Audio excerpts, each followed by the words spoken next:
তো এই দিনটা ছিল আমাদের ছোট্ট বেবির ৬ ষষ্ঠী, তাই সকাল থেকে বাড়িতে অনেক কাজ আর প্রিপারেশন চলছিল। তাই আমি, দাদা আর প্রিশা আগে একটু ব্রেকফাস্ট করতে বেরিয়ে পড়ছিলাম। প্রিশা আজকাল খুবই দুষ্টু হয়ে গেছে, আমি যাই করি ম্যাডামও একদম সেটাই কপি করে। এই দুষ্টুমি আর মজা করতে করতে আমরা পৌঁছে গেছিলাম মৌচাকে ব্রেকফাস্ট করতে। তো আমি প্রিশাকে জিজ্ঞাসা করলাম কি খাবে, তো সোজা বলল ডোসা। তারপর আমার আর দাদার খাওয়া হয়ে যাওয়ার পর প্রিশার জন্য ডোসা এলো। এখন তো নিজের হাতেই খেতে শিখে গেছে। ওকে এইভাবে নিজের মতো খেতে দেখেও খুব ভালো লাগছিল। তারপর ব্রেকফাস্ট শেষ করে আমরা বাড়ি ফিরে এলাম। আর বাড়ি ফিরে দেখলাম বেবিকে আশীর্বাদ করতে ওনারা এসে গেছিলেন। গান বাজনা আর অনেক ভালোবাসার মধ্যে দিয়ে বেবিকে আশীর্বাদ করলেন।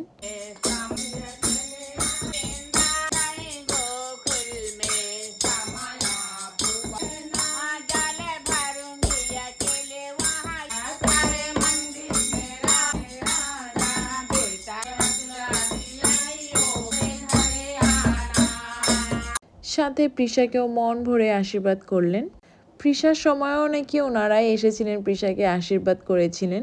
তারপর কিছুক্ষণ পর ওনারা বিদায় নিলেন।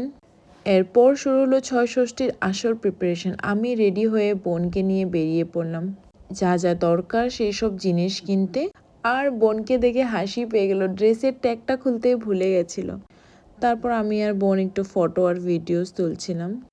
আগে পুজোর কিছু সামগ্রী নিয়ে নিলাম, তারপর গেলাম মিষ্টির দোকানে। সত্যি বলতে মিষ্টির দোকানে গেলেই আমি পুরো কনফিউজড হয়ে যাই, এত রকম ভ্যারাইটি দেখে বুঝতেই পারি না কোনটা নেব। আর শেষ পর্যন্ত আলু পেটিস নিয়েছিলাম, তারপর কাজু কাটলি, তারপর এটা একটা নিয়েছিলাম, আর দিলখুশ নিয়েছিলাম, তারপর রসগোল্লাও নিয়ে নিলাম। আর বিলটা দেখে মনে হলো মিষ্টিতে একটু বেশি খরচা হয়ে গেল।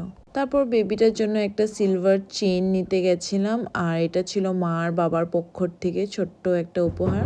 আর এর মধ্যে আঙ্কেল আর আন্টিও চলে এসেছিলেন। বেবির সাথে সাথে প্রিশার জন্য একটা সুন্দর ড্রেস এনেছিলেন, আর আঙ্কেল বলল এখনই পরিয়ে দাও। বাস ম্যাডাম তখনই ড্রেস চেঞ্জ করে নিল। রেডি হওয়ার পর ওকে একদম পুতুলের মতন লাগছিল। তারপর ও সবার সাথে প্রিপারেশনে হেল্প করতে শুরু করে দিল। তারপর আর কি ওর শুরু হয়ে গেল দুষ্টামি। ৬ ষষ্ঠী তো এত নিয়ম থাকে, মানে আমি আগে জানতাম না। এবার নিজের চোখে পুরোটা দেখে খুব ভালো লাগছিল। আর প্রিশাও সবার সাথে সাথে প্রণাম করে নিল।